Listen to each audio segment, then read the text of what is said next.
afterwards. I read this book maybe 2 months ago.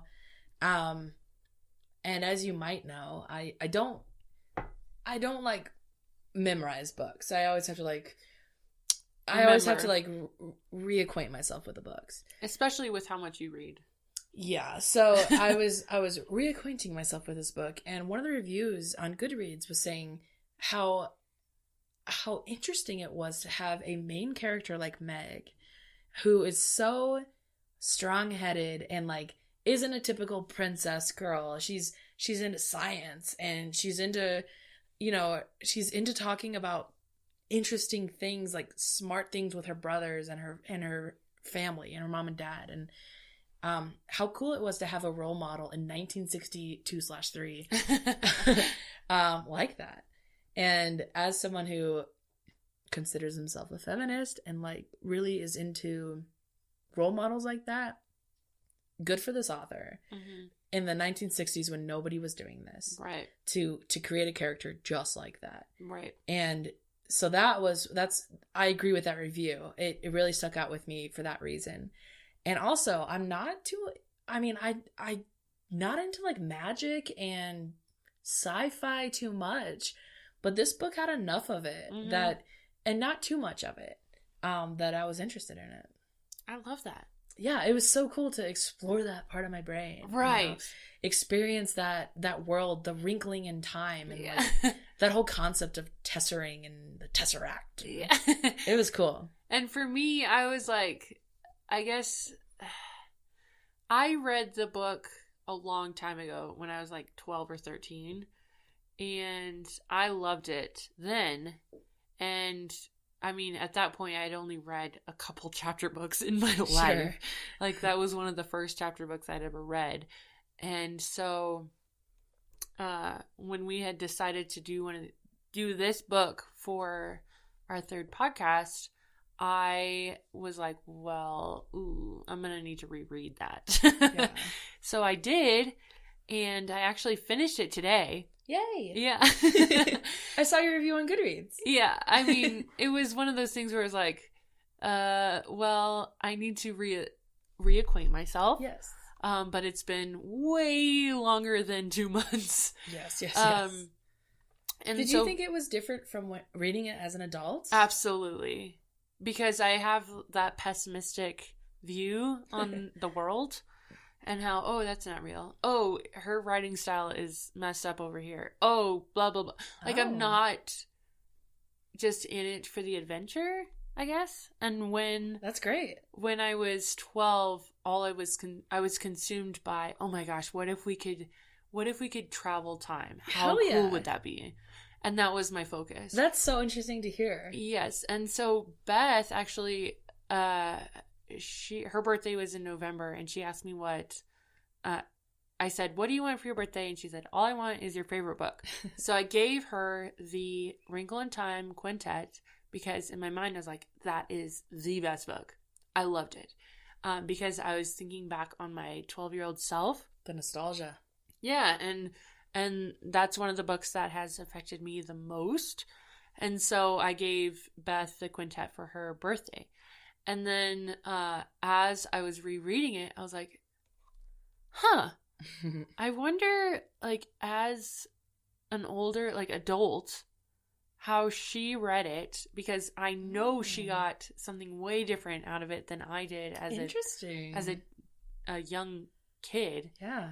And so just having that change, and then me rereading it and finishing it today, I had that same, I guess, thing. It was like, oh my gosh, if I had not read it as a kid, I don't know if I would have gotten as much out of it, because I had this, like, I had these memories of, oh my gosh, what if I could do this? Yeah, just like my imagination went wild when I read this book. That's why it's the perfect book for like a coming of age type of kid. Yes. I love that, Audrey. Yeah. That's so cool to hear, because as an adult who'd never read books like that, I still was able to imagine, what if I could time travel? Right. What if I could tesseract? Yeah. And how does a Wrinkle in Time even fucking work? Right. Like, I could still do that as a 30-year-old. That's incredible. It's like a timeless book. And so reading it for the first time as an adult, so fucking exciting. But I did read reviews like yours, not exactly like yours, because they said as an adult, they felt it was pretty heavy-handed, religious. Okay. And I know people who are like, if there's a hint of religion, they hate the book. Mm-hmm.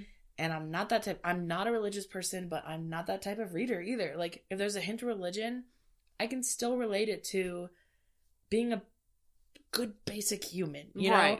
And that's being a good person. Yeah, just be a good person. And at the end of this book, it was Meg just being a good person. Mm-hmm.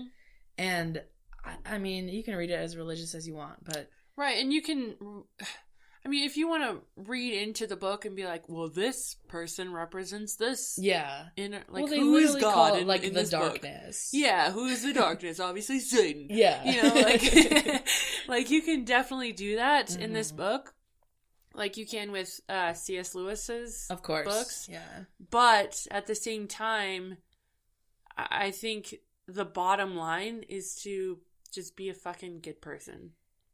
You can even relate that kind of shit for, like, Stephen King's, like, maybe The Dark Tower. He's literally, like, there's this darkness in The Dark Tower. And same with, I just had it. Is it the Lord of the Rings? Like, there's a darkness and lightness to that. Yep. Star Wars, there's a darkness and lightness. It's fucking everywhere. So if you dismiss a book for that reason, I'm kind of not into that. Like, no. Yeah, it might have a religious tendency, but the Bible is maybe the most popular fictional book there is. You know what I'm saying, though? Like, people base their beliefs and their books off of this story. Mm-hmm. At the end of the day, it's a story. Right. Fact or fiction. Right. Up to you. But what you get out of it is what's important. Yeah.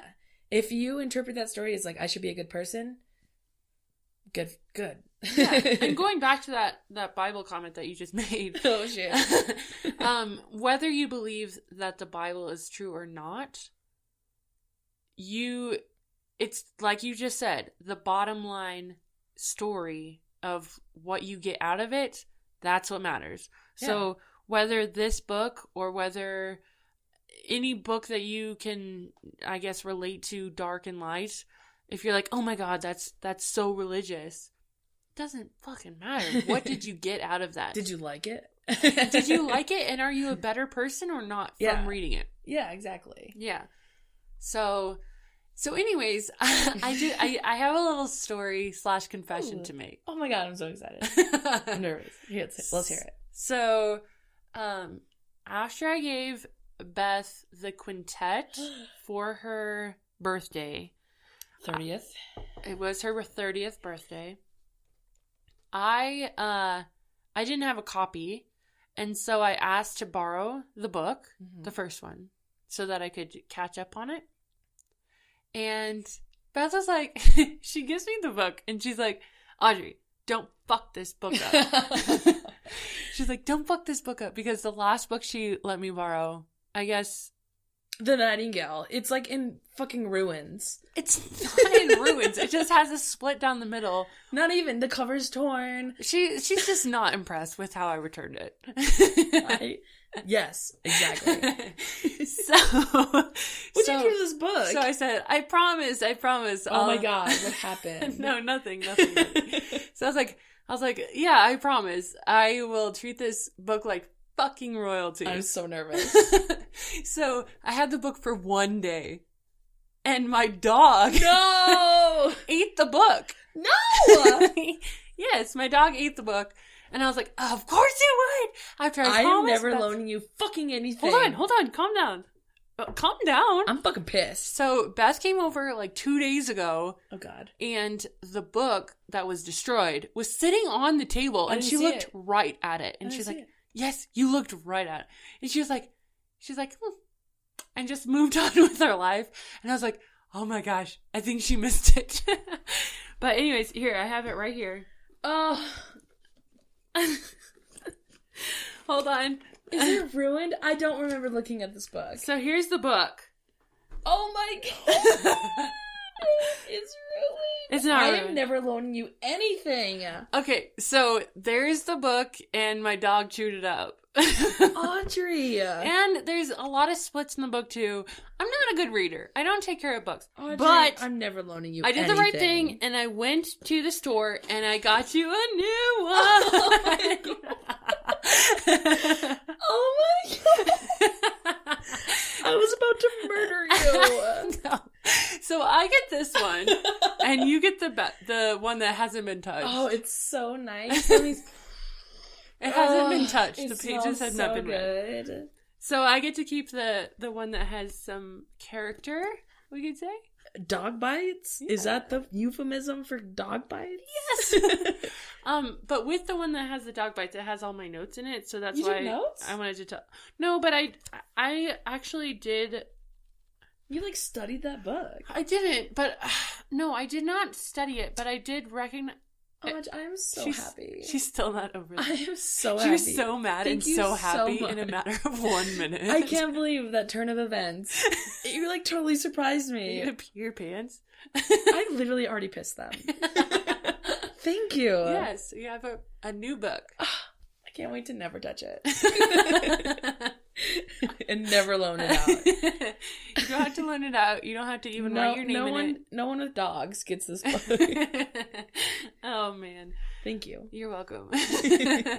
So, anyways, the reason that I brought this book out was because I actually did notice that it did have not just religious context, but it has actual quotes, like Bible verses. That's what I was reading, but I don't remember. No, so... And you highlighted it. I didn't highlight it. I just made a little tab, so... Does it actually say the Bible says? Or does it just quote it? Yeah, so, like, this is a good example. At the end with Aunt Beast, that's on the other planet.